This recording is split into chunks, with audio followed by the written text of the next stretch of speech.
Oh, so anyway, my sister told me this. And she swears that it's true. And I hope it's true. And if I tell it right, you will hope it's true. My sister is a retired school teacher. And she supplies herself to people who don't have teachers. She's a supply teacher. When somebody is sick or dead, she'll supply herself. And a lot of her friends do this as well. And her friend told her this story. And when she told me the story, I thought I would pee myself.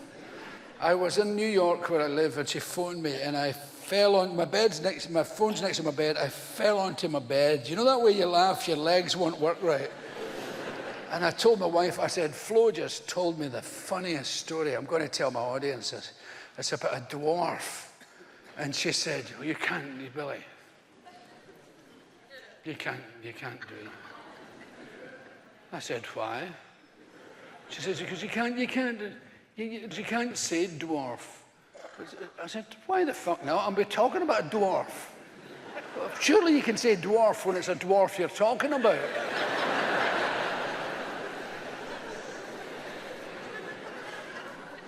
She says, they're little people. I said, but little people and dwarfs. There's a difference between a little person and a dwarf. One of them's a fucking dwarf.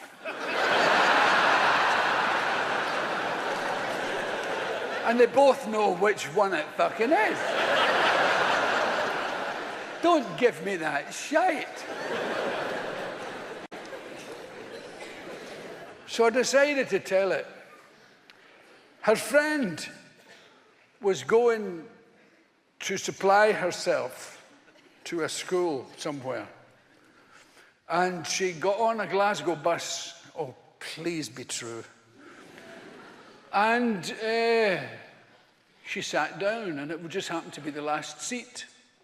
And the bus took off and trundled off into the day. 4 or 5 stops later, the bus stops, and a wee dwarf woman comes on. I've now compounded the felony by calling her a wee dwarf. She wasn't a particularly small dwarf. She was just a dwarf-sized dwarf.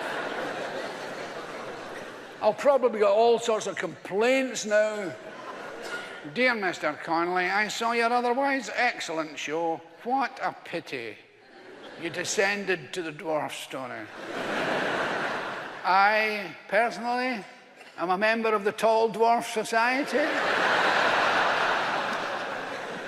I'm 6'4". I'm proud to call myself a dwarf.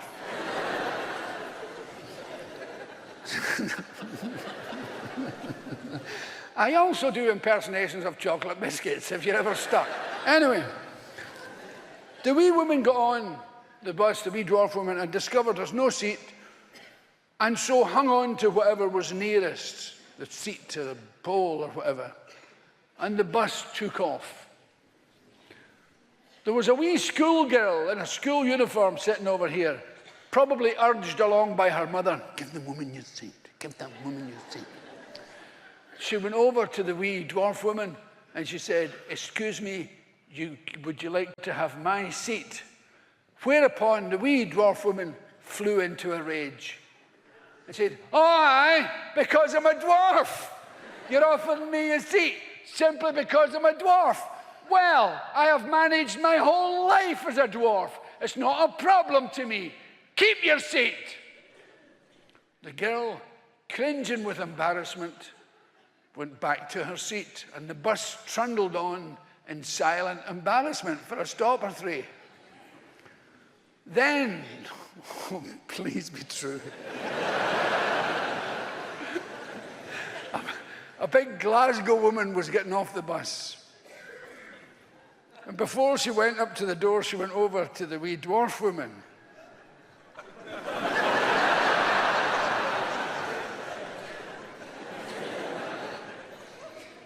She said, I'm getting off the bus, and I'm leaving my empty seat here.